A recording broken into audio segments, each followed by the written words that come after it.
दोस्तों, good morning, good afternoon, good evening. जो भी मुझे जैसे भी देख रहा है, मेरे सारे दोस्तों को मेरा सादर नमस्कार। कैसे हो मित्रों? एकदम एक नंबर, झकास, फर्स्ट क्लास, चकाचक।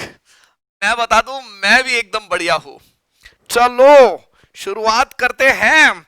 आज का लेक्चर एकदम झांसू लेक्चर रहने वाला है, बिकॉज हम आज नया कंसेप्ट देखने वाले हैं। आज का कंसेप्ट बहुत ही अल्टीमेट है, बहुत ही फर्स्ट क्लास है। ठीक है, चलो डिस्कशन करते हैं। काहे का डिस्कशन करते हैं? Example number 6, page number 125, exercise 7.2 का।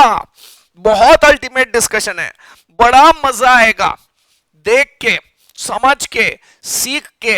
इतना आनंद मिलेगा, इतना मजा आएगा।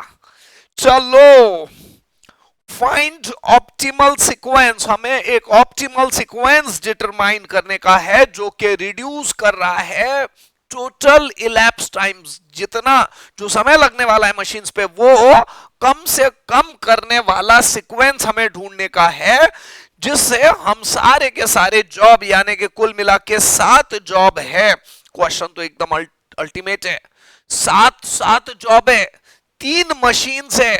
बहुत मस्त क्वेश्चन है, पूरा ताकत से भिड़ने का है। एम सिर्फ इतना है कि ये क्वेश्चन हमारा खत्म हो जाए। इस क्वेश्चन से ज्यादा हमें नहीं कुछ करने का है। ये क्वेश्चन नंबर 6 खत्म करने का है, और फिर एक आखिरी का क्वेश्चन रहेगा, जिसके बाद में ये चैप्टर मेरे तरफ से पूरी तरह से खत्म हो जाएगा और आप ही का काम रहेगा। अब द प्रोसेसिंग टाइम दिया हुआ है, मैं लिख लेता हूं थोड़ा बहुत इसमें। Job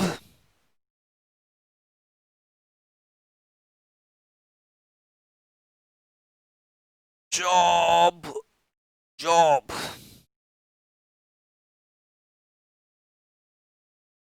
machine A, machine B, machine सी। तो job machine A, machine B, machine सी, ये सब का सब हम लोगों ने लिख लिया। जॉब 1, 2, 3, 4, 5, 6 और 7। ये पूरा क्वेश्चन हमने यहां पे लिख लिया है, खास आपके लिए मित्रों।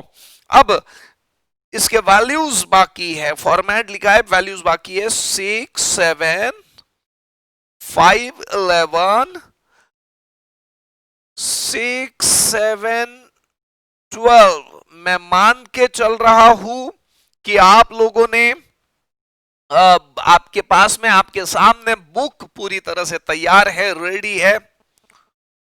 4, 3, 2, 5, 1, 5, 3, 3, 8, 7, 4, 9, 8, 7।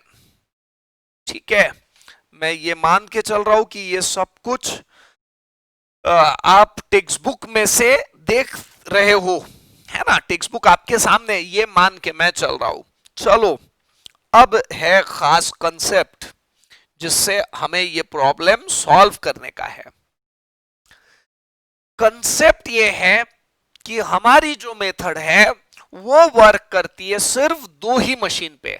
हम मिनिमम वैल्यूज बराबर देखते हुए, अगर वो मशीन ए से रिलेटेड है तो लेफ्ट साइड से लेते हैं। हम मशीन बी में से जो मिनिमम वैल्यूज है वो देखते हुए उन जॉब्स को राइट हैंड साइड से प्रोसेस करते हैं। ऐसा करके ही हम लोग सॉल्व करते हैं। जितने क्वेश्चन हम लोगों ने किए, इन सब में हमने यही बात देखा है, और ऐसा ही होता है। लेकिन सर, सिचुएशन गंभीर है। सिचुएशन ऐसी है कि हमारे पास में 3 मशीन है। लेफ्ट हैंड साइड से मशीन ए ले लिया, राइट हैंड साइड से कौन सी मशीन लेंगे? बी लेंगे या सी लेंगे? बड़ा कंफ्यूजन है ये, ऐसा तो हो ही नहीं सकता और ऐसी कोई मेथड भी डिटरमाइन है ही नहीं। तो फिर क्या करें, फिर एक ही रास्ता हमारे पास में बचता है, और हमारे पास में नहीं, हम तो बस माध्यम है। हमारे जो बड़े बड़े साइंटिस्ट हैं उन्होंने ये मेथड समझा दिया, बना दिया, हम तो सिर्फ वो मेथड को सीख रहे हैं। हम बोलने में हम लोग बोलते हैं कि हम कर रहे हैं, लेकिन हम नहीं कर रहे हैं, हम उनके किए हुए चीजों को समझ रहे हैं बस, और कुछ नहीं। तो हमारे जो पूर्वज है, मैथमेटिशियंस है, इन्होंने इन ऐसा कुछ बताया कि 3 मशीन के प्रॉब्लम को पहले आप कन्वर्ट कर दो 2 मशीन के प्रॉब्लम में। 3 मशीन के प्रॉब्लम को आपको कन्वर्ट करना पड़ेगा 2 मशीन के प्रॉब्लम में, और फिर इसे सॉल्व करना पड़ेगा। यही तो खासियत है मित्रों। सर ऐसा कैसे कि 3 मशीन के प्रॉब्लम को हम 2 मशीन के प्रॉब्लम पे कन्वर्ट कर ले? This is not possible sir. Yes, everything is possible in love and war. आप फिक्र मत करो, ऐसा होता है। कैसे होता है, क्या होता है, वो हम जरूर देखेंगे, ठीक है।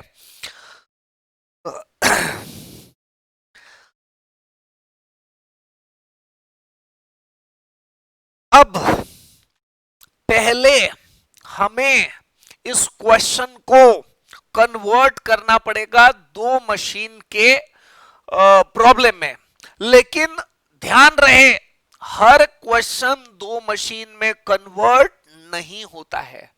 इसकी एक फ्लोर टेस्ट है। हर मशीन को, हर प्रॉब्लम को हम 2 मशीन में कन्वर्ट नहीं कर सकते। जिसे नहीं कन्वर्ट कर सकते उसे सॉल्व भी नहीं कर सकते। हमारी जो मेथड है इसमें हमें एक फ्लोर टेस्ट दिया हुआ है। उस टेस्ट में जो प्रॉब्लम सेटिस्फाई हो रहा है उसी को हम कन्वर्ट करेंगे 2 मशीन के प्रॉब्लम में। सर कैसे?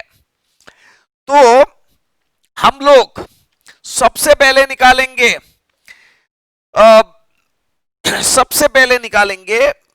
मिनिमम ऑफ, सबसे पहले मैं पेन चेंज कर लेता हूं, minimum of A I, minimum of A I निकालेंगे। जो ए आई में सबसे मिनिमम वैल्यू कौन सी है? ध्यान रहे मैं पूरे प्रॉब्लम में नहीं बोल रहा हूं, सिर्फ मशीन ए में जो मिनिमम वैल्यू है। सर मशीन ए में सबसे मिनिमम वैल्यू 5 है, और मिनिमम ऑफ मशीन सी आई है ना, सी में सबसे मिनिमम वैल्यू कौन सी है? सी में सबसे मिनिमम वैल्यू है 3, है ना। चाहे ए लो या चाहे सी लो, है ना, जनरली हम क्या प्रिफर करेंगे? विच एवर इज हाइयर, इन दोनों में से जो भी वैल्यू बड़ी है, इट शुड बी ग्रेटर और equals to maximum of B I. Maximum of B I, B में जितने भी वैल्यूज है उसमें से सबसे बड़ी वैल्यू कौन सी है? 5, ठीक है। दैट इज अगर मैं निकालू तो इसका समअप ऐसा आ रहा है, इन दोनों में से मैं कौन सी वैल्यू लूंगा, 5 या 3? तो विच एवर इज हाइयर, यानी 5 मिनिमम ऑफ ए आई लूंगा, which is 5, it should be greater और equals to maximum of B I which is 5। 5 greater और इक्वल्स टू 5 है क्या? ग्रेटर तो नहीं है सर, लेकिन इक्वल टू तो है ना। हाँ, यानी ये टेस्ट सेटिस्फाई हो गई। अब हम इस क्वेश्चन को कन्वर्ट कर सकते हैं 2 मशीन के क्वेश्चन में। अगर ये टेस्ट सेटिस्फाई नहीं होती थी तो हम इस क्वेश्चन को कतई 2 मशीन में कन्वर्ट नहीं कर सकते थे। However this test is satisfied now, that's why we convert this 3 machine problem into 2 machine problem. Sir कैसे? I will explain, you need not to worry, है ना। अब यहां पे लिख लेता हूं, since minimum of A is greater or equals to maximum of B, है ना, hence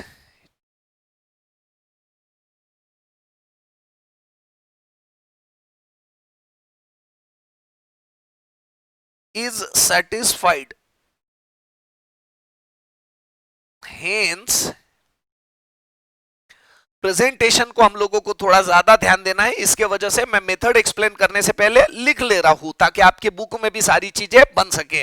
ये अब होता क्या है, नई मेथड रहा तो सीखने में ज्यादा उत्सुकता रहती है, और मैं ये पूरा लिखता हूं तो इसमें हमारा कहीं ना कहीं हमको डिस्टर्ब हो जाता है, हिंड्रेंस आ जाता है, ऑब्स्टेकल आ जाता है। लेकिन हमें इक्वली प्रेजेंटेशन को भी इंपॉर्टेंस देना पड़ेगा। आपको कंसेप्ट पूरा ध्यान में आएगा, you need not to worry, that's my promise. लेकिन प्रेजेंटेशन का प्रॉमिस मुझे आपसे चाहिए, बिकॉज मार्क दोनों चीजों से मिलते हैं, कंसेप्ट भी पता रहने चाहिए और प्रेजेंटेशन भी। और सबसे खास बात बता देता हूं, हमारे मैक्सिमम बच्चे इतने एफर्ट्स करते हैं कि वो 80 प्लस तो जाने ही वाले हैं, मैक्सिमम लोग जाने वाले हैं, और 80 प्लस के बाद में इंपॉर्टेंस आ जाता है प्रेजेंटेशन का। तो इसी के लिए आपको प्रेजेंटेशन पे आपसे मुझे कमिटमेंट चाहिए।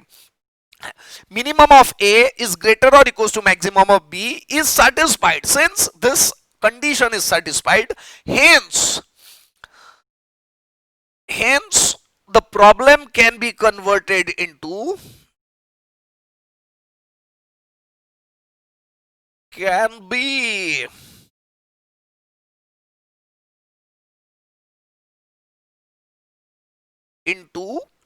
two machines problem.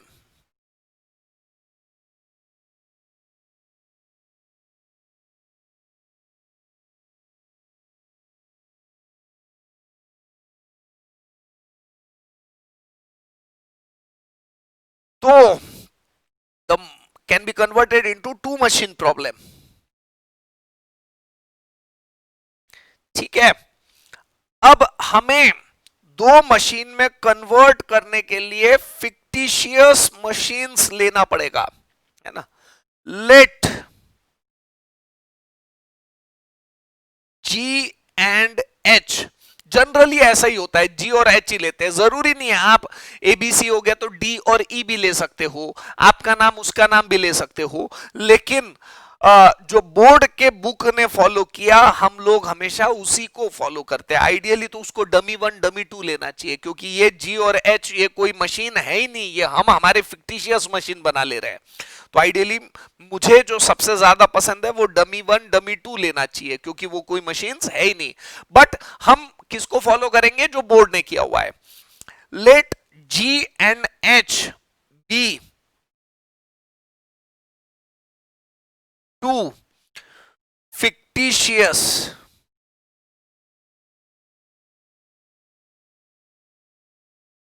machines such that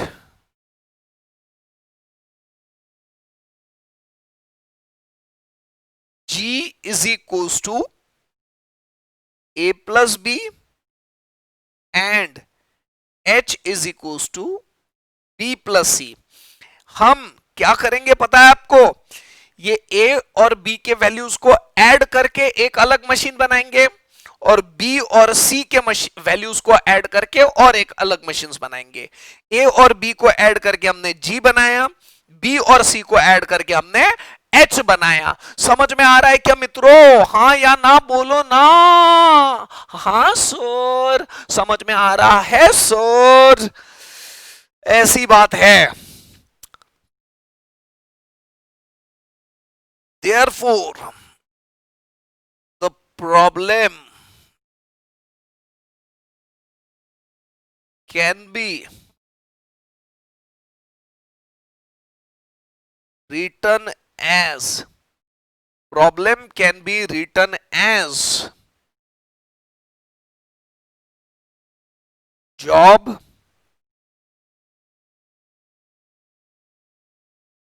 machine G और मशीन H। मैं काम करता हूं ना, ये मैं नेक्स्ट स्लाइड पे ही लिखता हूं, द प्रॉब्लम, है ना। ये यहां तक हम लोगों ने इस स्लाइड पे कर लिया, अब नेक्स्ट स्लाइड पे करते हैं। Therefore, problem can be written as Therefore, problem can be written as job machine G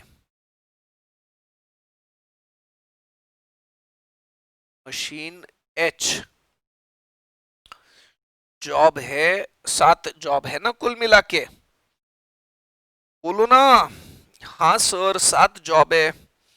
1 2 3 4 5 6 7, ये 7 job.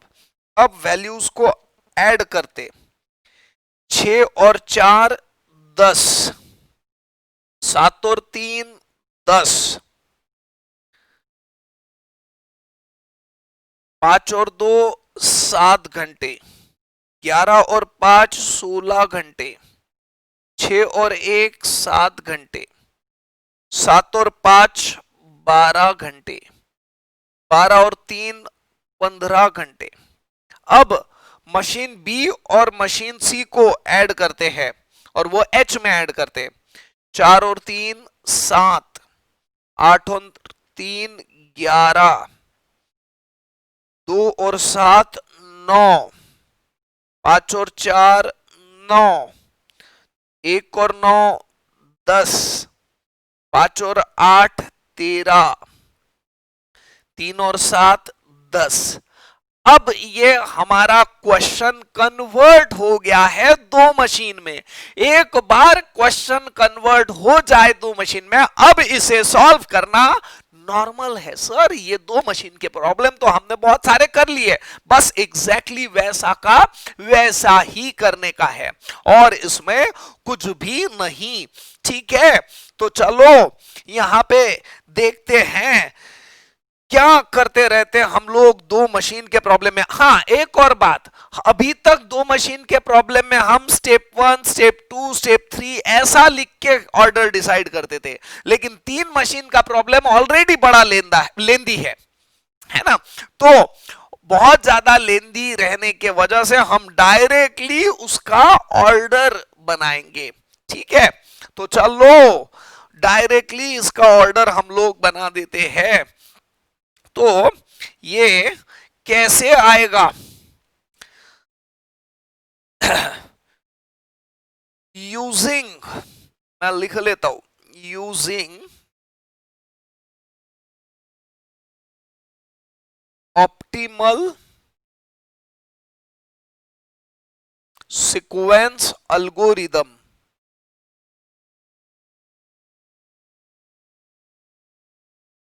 Using optimum sequence algorithm,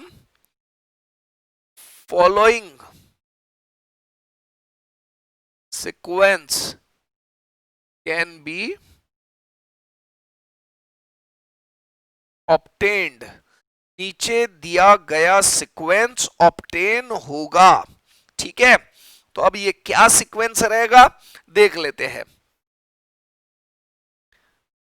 मैं सातों के सातों जॉब यहां पे लिख लेता हूं।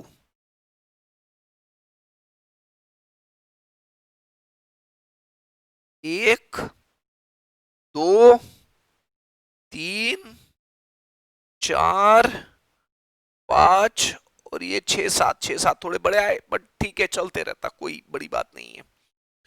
अब सबसे ज्यादा मिनिमम, यहां डायरेक्टली पूरा सीक्वेंस बनाएंगे हम लोग अभी तक ऐसा नहीं करते थे, अभी तक स्टेप वाइज लिखते थे, लेकिन यहां डायरेक्टली हम लोग सीक्वेंस बनाने वाले हैं। आप ही बताएं सबसे छोटी वैल्यू कौन सी है इसमें? इसमें सर सबसे छोटी वैल्यू है 7। Minimum of G I and H I क्या है? 7। तो हम डायरेक्टली पहले तो लिखते थे बाकायदा, है ना, अभी लिखेंगे नहीं। तीन मशीन के प्रॉब्लम में हम लोग डायरेक्टली सीक्वेंस लिखेंगे, बस इतना ही लिखेंगे, using optimal sequence algorithm, because already हमने ये सारे लिखने में हमें ज्यादा समय लगते रहता है इसमें। ठीक है, तो यूजिंग ऑप्टिमल सीक्वेंस एल्गोरिदम, और ऐसा ही बोर्ड ने भी फॉलो किया हुआ है। इस साल नहीं, पिछले साल भी ऐसा ही करते थे। पिछले साल भी ये टॉपिक था ओल्ड सिलेबस में, और उसमें भी ऐसा ही करते थे। इसी वजह से मैं हमेशा सब लोगों को बोलते रहता हूं कि आप ये 3 मशीन के प्रॉब्लम में पूरा का पूरा वापस स्टेप वाइज लिखने की जरूरत नहीं है, आपने डायरेक्ट लिखा तो भी चलेगा। तो minimum of G I and H I है ना,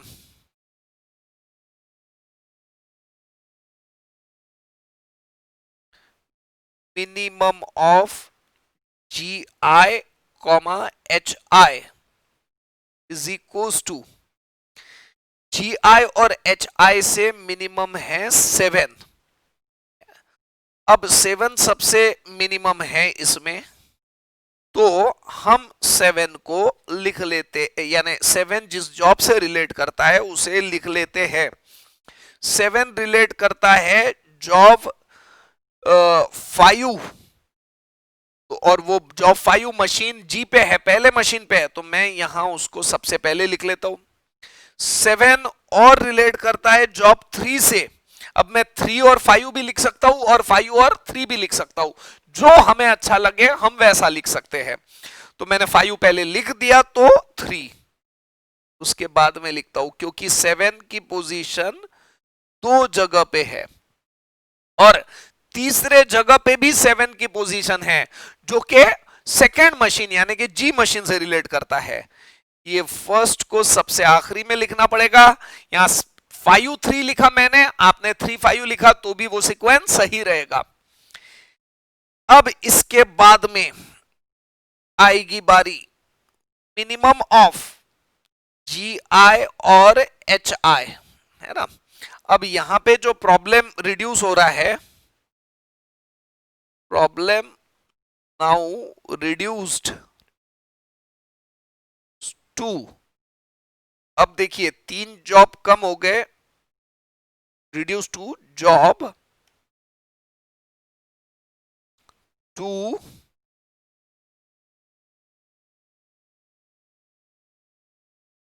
जॉब 2 जॉब 4 जॉब 6 और job 7। Problem now reduce to job 2 4 6 और 7, 4 जॉब पे रिड्यूस हो रहा है। इन 4 जॉब पे 2 ये 2 4 6 और 7, 1 2 3 4, इनमें से सबसे मिनिमम वैल्यू बताइए क्या है। 2 में 10 11 है, 4 में 16 और 9, इधर 12 13 बड़े वैल्यूज है, 15 और 10 ये भी बड़े वैल्यूज है, तो सबसे मिनिमम आ रहा है 9। सबसे मिनिमम 9 आ रहा है, जो कि काय से रिलेट करता है, जॉब 4 से और मशीन एच से। तो मैं यहां पे लिख लेता हूं मशीन एच, यानी कि राइट हैंड साइड से लेना पड़ेगा जॉब 4। अब प्रॉब्लम और रिड्यूस हो चुका है। Problem now reduced to job, अब इसमें से 4 चले गया, तो अब इसमें से हमारे पास में जॉब 2 बाकी है, 4 चले गया, 6 बाकी है और 7 बाकी है। ठीक है, तो अब हमारे पास में ज्यादा नहीं है, अब है 2 है, तो इस पे डॉट कर देता हूं। 6 है, ये 4 नहीं है, 6 है और 7 है, 3 ही जॉब्स है हमारे पास में। चलो देखते हैं, इन 3 जॉब में 2 6 और 7 में सबसे मिनिमम वैल्यू है 10। 10 रिलेट कर रही है जॉब 2 से भी और जॉब 7 से भी। जॉब 2 से जो रिलेट कर रही है वो मशीन जी पे है, मशीन जी पे है, तो मैं ये पहले लिख लेता हूं जॉब 2 को, और 10 और रिलेट हो रहा है जॉब 7 से, जॉब 7 पे मशीन एच से, तो ये राइट हैंड साइड में मैं लिख लेता हूं जॉब 7, है ना। अब इसके बाद में नाउ प्रोसेस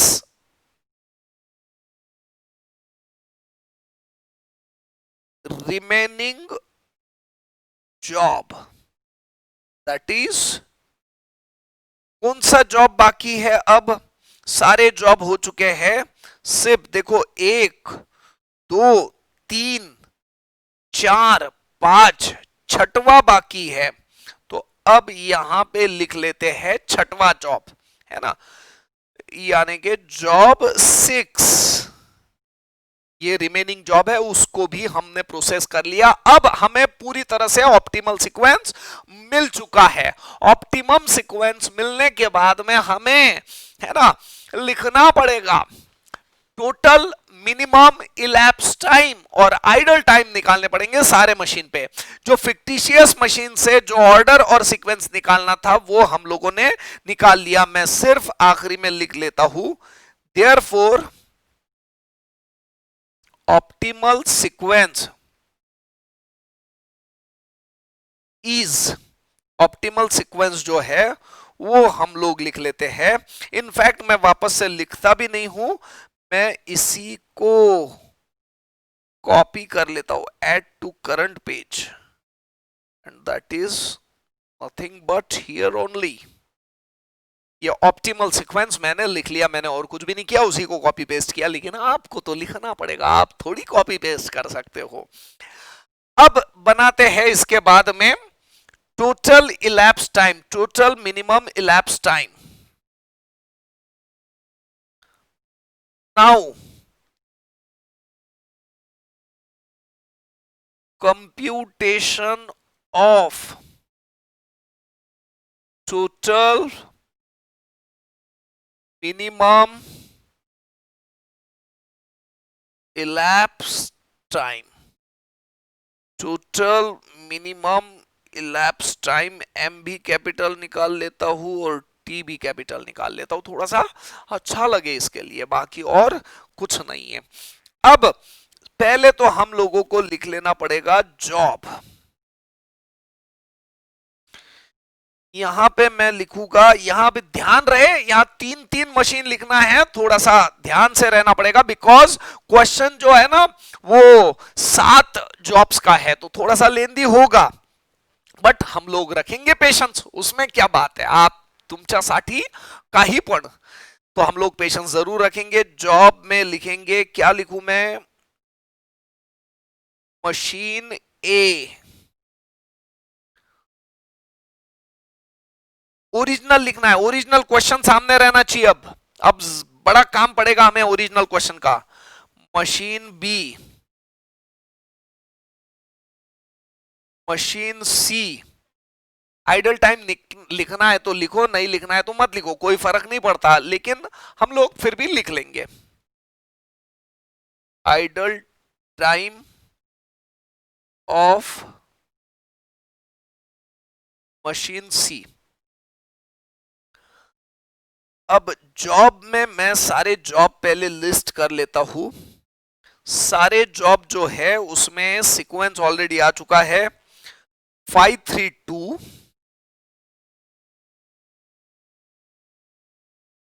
5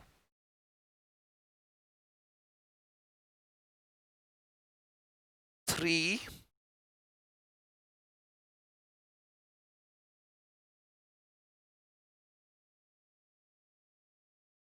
532 674 6 7 4 1, ये आ गया हमारा कंप्यूटेशन। अब थोड़ा सा फॉर्मेटिंग कर देते हैं इसमें। फॉर्मेटिंग में सर कितना समय जाता है, वो तो है, आपकी बात एकदम सही है, लेकिन जहां जाता है वहां समय थोड़ा बहुत जाते ही रहता। You need not to worry.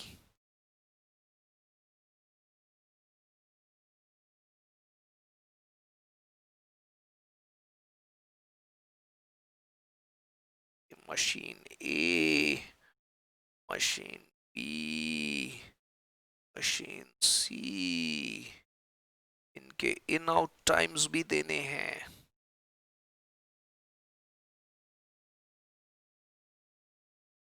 In out, in out, in out, in out time देने के बाद में ये फॉर्मेट कंप्लीट।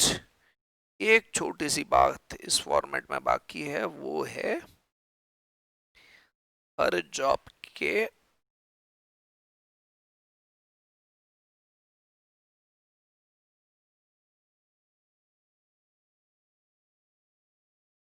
आड़े लाइंस। सर कितना समय जाता है सर ये बनाने में? मेरा तो जा ही रहा है और आपका भी जाएगा। आपको भी ऐसा सारा फॉर्मेट अच्छे से बनाने का है।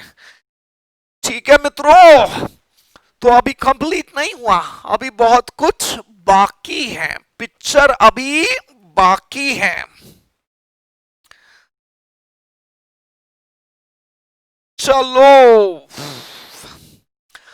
जॉब 5 की शुरुआत करते हैं। सबसे पहले 0th आवर पे, टाइम आवर्स में है, तो अब एक बहुत अच्छी बात है कि पूरा का पूरा टाइम आवर्स में है, तो हम लोग कंटिन्यूअस चलते हैं। 0th आवर पे जॉब शुरू हुए, तीनों के तीनों मशीन्स हम एक साथ में वहां पे लेके आ गए प्रोसेसिंग करने के लिए। मशीन ए ने काम शुरू किया, मशीन बी बेचारी खाली बिली बैठी है, मशीन सी बेचारी खाली बिली बैठी है, और मशीन ए ने 5वां जॉब शुरू किया जिसको 6 घंटे लगे प्रोसेस करने के लिए, और मशीन बी के पास में वो जॉब आया 6वें घंटे पे। 6 घंटे तक बेचारी राह देख रही थी, आएगा कोई आएगा, और कोई नहीं आया। ऐसी बात है। और 6 घंटे के बाद में आने के बाद में मशीन भी बड़ी डायनेमिक है, 1 घंटे में प्रोसेस करके छोड़ दिया, 7वें घंटे पे आउट कर दिया, और मशीन सी को वो जॉब मिला 7वें घंटे पे। मशीन सी बेचारी 7 घंटे इंतजार करती रही किसी जॉब का, और आखिर में जॉब आया, है ना। जॉब के पास में देर है अंधेर नहीं। 7वें घंटे पे जॉब आया और 9 घंटे लगे, यानी कि 16वें घंटे पे ये आउट हुआ। अब अगर बात करें मशीन सी की, तो 7 घंटे राह देखती रही, यानी आइडल टाइम जो मशीन सी का है वो कितना है, 7 घंटे का। ठीक है। अब मशीन ए ने 6वें घंटे पे तीसरे नंबर का जॉब प्रोसेस करना शुरू किया, जिसको मशीन ए पे 5 घंटे लग रहे हैं। ओरिजिनल क्वेश्चन सामने रखिएगा। 6 और 5 11वें घंटे पे प्रोसेस कर लिया ये, और प्रोसेस करने के बाद में मशीन बी को दिया। मशीन बी बेचारी 7वें घंटे से ही खाली थी, लेकिन उसे इंतजार करना पड़ा 11वें घंटे तक। 4 घंटे का मशीन बी का क्या हो गया, आइडल टाइम, वो आखिरी में निकालेंगे, you need not to worry, है ना। अब 11वें घंटे पे ये प्रोसेस हो रहा है तीसरा जॉब, जिसपे मशीन बी को 2 घंटे का समय लगेगा। 11 और 2 यानी कितना हो रहा है, 13। लेकिन मशीन सी कब फ्री होने वाली है, 16वें घंटे पे फ्री होने वाली है। तो मशीन बी ऑलरेडी बिजी है किसी और के साथ में, तो यहां 16वें घंटे पे ही वो इस 3rd नंबर के जॉब को ले सकेगी, और 7 घंटे का समय लगेगा, है ना। 7 घंटे का समय लगेगा, यानी 16 और 7 यानी कि 23, 23, 16 + 7 दैट इज 23 पे मशीन सी जॉब 3 को आउट करेगी। अब मशीन सी 16वें घंटे पे फ्री हुई और अगला जॉब 16वें घंटे पे ही लिया, तो इसका आइडल टाइम हो गया 0। अब आ जाते हैं, जहां जाते हैं छा जाते हैं। ये 11वें घंटे पे मशीन ए फ्री हुई थी और उसने सेकंड जॉब लिया। सेकंड जॉब को मशीन ए पे 7 घंटे का समय लग रहा है, यानी 18वें घंटे पे वो जॉब रेडी हो रहा है। मशीन भी बेचारी 13वें घंटे पे फ्री हो गई थी, लेकिन उसे इंतजार करना पड़ा 18वें घंटे तक, तब जाके जॉब 2 आया। जॉब 2 आने के बाद में 3 घंटे में जॉब 2 खत्म हो गया। 18 और 3 कितना हो रहा है? 18 और 3 21, 18 प्लस 3 यानी कि 21 आवर्स पे आउट हुआ। बट मशीन सी तो 23 आवर्स तक ऑलरेडी बिजी थी, तो ये काम कब शुरू करेगी? 23 आवर्स पे, और 8 घंटे लगेंगे यानी 31, है ना? 23 प्लस 8 यानी कि 31 आवर्स पे वो प्रोसेस कर लेगी। अगेन 23 पे ये मशीन खाली हुई थी और अगला जॉब 23वें घंटे पे ही शुरू किया, यानी कि प्रोसेसिंग टाइम बिल्कुल कितना है? 0। अब 18वें घंटे पे 18th आवर्स पे मशीन ए खाली हुई थी, तो जॉब 5 शुरू किया 18 आवर्स पे। जॉब 5 नहीं, जॉब 4 शुरू किया 18 आवर्स पे। जॉब 4 को 11 आवर्स लग रहे हैं, 11 घंटे लग रहे हैं। 18 प्लस 11 कितना हो जाएगा? 29 आवर्स पे ये खत्म होगा। 11 प्लस 18 प्लस 11 यानी कि 29 आवर्स पे ये प्रोसेस होगा।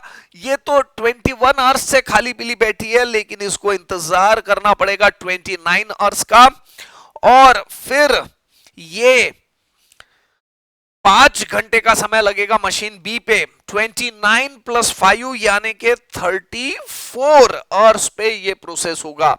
ये मशीन बेचारी मशीन सी 31वें घंटे पे खाली पीली बैठी थी, उसे राह देखना पड़ा 3 घंटे तक, और उसके बाद में 34 आवर्स पे ही वो काम शुरू कर सकी। 31वें घंटे पे खाली हो गई थी, 34वें घंटे तक राह देखना पड़ा, यानी कि 3 घंटे का क्या हो चुका है? Idle time. और 4 घंटे से लगे, यानी 34 प्लस 4 यानी कि 38 आवर्स पे इसने प्रोसेस कर लिया। सर आप कितना बोल रहे हो सर कंटिन्यूअस, क्या करूं, बोलना ही पड़ेगा। और वो रिदम भी चलते रहती तो बहुत मस्त, फटाफट फटाफट अंदर जाते रहता। आप भी इन्वॉल्व रहते, मैं भी इन्वॉल्व रहता हूं, ऐसी बात है, करके बोलना ही पड़ता, कोई दूसरा इलाज नहीं है मित्रों। अब इसके बाद में 7th नंबर का जॉब, मशीन है 29 आवर्स पे खाली हो गई थी, तो 29 आवर्स पे 7 नंबर के जॉब को ले लिया। 12 घंटे लगे, 12 घंटे लगे यानी 41 आवर्स पे ये प्रोसेस हुआ। 41 आवर्स पे प्रोसेस हुआ। मशीन भी बेचारी 34 पे खाली थी, लेकिन वो खाली पीली बैठी रही 41 आवर्स तक, और फिर यहां पे 3 घंटे लगे। 41 प्लस 3 यानी कि 44 पे ये प्रोसेस हुआ। 44 पे प्रोसेस हुआ। अब मशीन सी की बारी आ रही है। 38 पे ये प्रोसेस हो चुका है, लेकिन ये मशीन सी खाली है 38 के आवर्स पे, लेकिन 44 तक उसे राह देखना पड़ेगा, है ना? यानी 6 घंटे बेचारी खाली पीली, 38 से लेके 44 तक, 44 माइनस 38 यानी 6 घंटे उसे खाली पीली बैठना पड़ा, यानी आइडल टाइम उसका 6 घंटे का है। और 7 घंटे लगे। 44 प्लस 7 यानी के 7 और 4 11 यानी 51 आवर्स पे ये आउट होगी। ठीक है मित्रों, अब आगे देखते हैं। आगे जो डिस्कशन हम लोग करते हैं वो कुछ इस तरह से है मित्रों। आगे कुछ इस तरह से डिस्कशन ये चलते रहेगा कि 41वें आवर्स पे ये ऑलरेडी जॉब खाली हो चुका है, और नया जॉब यानी कि जॉब 4 41 आवर्स पे प्रोसेस होगा। तो जॉब 4 को मशीन ए पे कितना समय लग रहा है? 11 घंटे का।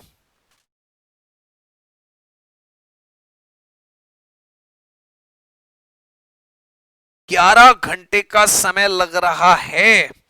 11 घंटे का। मैं जॉब 4, ये जॉब 4 मैंने डबल कैसे लिख दिया? मैंने कुछ तो भी गलती किया मित्रों। ये जॉब 6 है, दोनों में से कुछ तो भी। ये है जॉब 4, तो ये जॉब 4 नहीं होगा, जॉब 6 होगा। सीक्वेंस वापस से देखना पड़ेगा। 5 3 2 6 5324 लिख दिया मैंने, यहां 6 चाहिए था। सिचुएशन पूरी चेंज हो गई। ये हमने जो किया ना, इसे हमें थोड़ा सा करेक्ट करना पड़ेगा अभी। ये सब गलत हो चुका है। ये हमने 4th नंबर के जॉब को लेके किया था, जो कि 6th नंबर के जॉब का है। तो ये यहां से मैं प्रॉब्लम वापस से सॉल्व कर रहा हूं। सीक्वेंस हमने लिखने में नेक्स्ट पेज पे गलती कर दिया था, तो इसी के वजह से देखो यहां जो हमने सीक्वेंस था इसमें 4 था और हमने यहां 6 लिख दिया था। सॉरी 4 नहीं है, 6 ही है। 6 है, 4 बाद में है, 6 है और हमने यहां 4 लिख दिया था, तो ये मैंने 6 करेक्ट कर लिया। तो इसके आगे का मैं वापस से लिख रहा हूं। 6 नंबर का जॉब प्रोसेस कर रहे हैं हम लोग। 6 नंबर के जॉब को 7 घंटे लगते हैं। 18 घंटे प्लस 7 घंटे यानी 25वें घंटे पे आउट होगा। ये जॉब 21वें घंटे पे खत्म हुआ है, तो ये रहा देखेगा 4 घंटे का आइडल टाइम, लेकिन ये प्रोसेस कब करेगा? 25वें घंटे पे। 25वें घंटे पे प्रोसेस करने के बाद में 5 घंटे लगेंगे इसको प्रोसेस करने के लिए। जॉब 6 को 5 घंटे लग रहे हैं प्रोसेस करने के लिए, तो ये 30वें घंटे पे रेडी होगा। लेकिन ये कब फ्री होगी? 31वें घंटे पे। तो ये कब से स्टार्ट कर पाएगी? 31वें घंटे से। 8 घंटे लगेंगे। 31 प्लस 8 यानी के 39 पे ये प्रोसेस होके खत्म होगा। 31वें घंटे पे ये मशीन खाली हुई थी और अगला जॉब 31वें घंटे पे ही शुरू किया है, यानी कि आइडल टाइम बिल्कुल मशीन सी का 0। 25वें घंटे पे ये मशीन ए जैसे ही खाली हुई, 7वें नंबर का जॉब लिया। 7वें नंबर के जॉब को 12 घंटे लग रहे हैं। 25 प्लस 12 यानी कि 37वें घंटे पे आउट हो रहा है। ये मशीन भी 30वें घंटे पे ही आउट हो गई थी, खाली हो गई थी। इसको इंतजार करना पड़ा 37वें घंटे तक। मैं 1 मिनट के लिए रोकना पड़ेगा मुझे क्लास। तो 7th नंबर का जॉब हम लोग प्रोसेस कर रहे थे 37वें आवर्स पे। ये शुरू होगा मशीन बी पे। मशीन बी बेचारी 30 घंटे पे खाली हो गई थी। 30 से 37 तक उसे राह देखना पड़ा और मशीन बी पे 3 घंटे लगेंगे, यानी 40वें घंटे पे ये जॉब पूरी तरह से रेडी हो जाएगा। रेडी होने के बाद में 7 घंटे लगेंगे मशीन सी पे। लेकिन मशीन सी 39 आवर्स पे खाली हो चुकी थी और उसे जॉब मिला 40th आवर पे, 40वें घंटे पे। तो 1 घंटा उसे राह देखना पड़ा। आइडल टाइम रहा है उसका 1 घंटे। 40 घंटे प्लस अब 7 घंटे है ना, 40 घंटे प्लस अब 7 घंटे का समय लग रहा है इस पे। तो ये 47 आवर्स पे पूरी तरह से प्रोसेस हो रहा है मित्रों। तो 7 घंटे मशीन सी पे इसको लगने के बाद में 47 आवर पे ये जॉब पूरी तरह से रेडी हो गया। अब बारी है 4th नंबर के जॉब की। मशीन ए पे 4th नंबर का जॉब 37 आवर्स पे प्रोसेस होगा। 4th नंबर का जॉब 37 आवर पे प्रोसेस होगा। तो यहां पे 11 घंटे लगेंगे। 37 प्लस 11 यानी कि 48 आवर्स पे ये जॉब पूरी तरह से रेडी होगा। ये मशीन भी तो 40वें घंटे पे फ्री बैठी थी, लेकिन 8 घंटे इंतजार करना पड़ेगा और फिर 4थे नंबर का जॉब वो प्रोसेस कर सकेगी। वहां पे मशीन बी को 4थे नंबर के जॉब के लिए ओरिजिनल क्वेश्चन में देखेंगे तो आपको मिल जाएगा 5 घंटे का समय लगेगा, यानी कि 8 और 5 13, यानी 53 आवर्स पे ये प्रोसेस होगा। ये मशीन सी बेचारी 47 आवर्स से खाली है, लेकिन उसे राह देखना पड़ेगा। 53 के पहले वो प्रोसेस नहीं कर सकेंगी बिकॉज जॉब ही रेडी नहीं है। 47 प्लस 6 यानी 53, यानी कि 6 घंटे उसे राह देखना पड़ा। 6 घंटे का आइडल टाइम। और अब यहां पे जॉब 4 को 4 घंटे लग रहे हैं। 53 प्लस 4 यानी कि 57 आवर्स पे प्रोसेस होगा। आखिरी में आते हैं दोस्तों, बस खत्म होने का मोमेंट आया हुआ है। 48 आवर्स पे ये जॉब शुरू होने के बाद में जॉब 1 को जो समय लग रहा है 6 घंटे का लग रहा है, यानी 54, 8 और 6 14, यानी कि 54 पे ये प्रोसेस होगा, आउट होगा। ठीक है, 54 पे आउट हो जाने के बाद में ये जॉब बी पे प्रोसेस होगा। जॉब बी 53 आवर्स पे खाली पीली बैठा था, लेकिन जॉब ही खत्म नहीं हुआ 1, तो उसे राह देखना पड़ा जॉब 1 की। 54 आवर पे ये खत्म हो जाने के बाद में यहां 4 घंटे लग रहे हैं, यानी कि 58 पे ये पूरी तरह से रेडी हुआ। बेचारी मशीन सी 57 से खाली थी, लेकिन 1 घंटा अगेन उसको राह देखना पड़ा जॉब 1 की, और 3 घंटे लगे, यानी कि 61 आवर्स पे हमारा जॉब पूरी तरह से तैयार, बिल्कुल पूरा रेडी। ठीक है, यानी कि अब हमारी सारी सिनारियो, पूरा पिक्चर क्लियर है। टोटल मैं लिख लेता हूं यहां पे,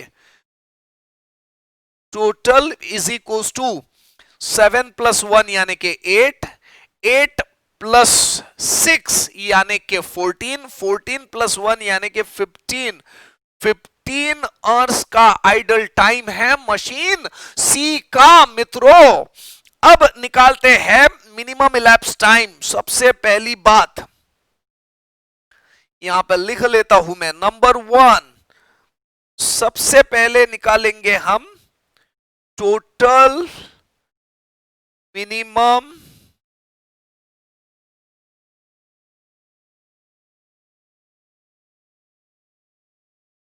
elapsed टाइम।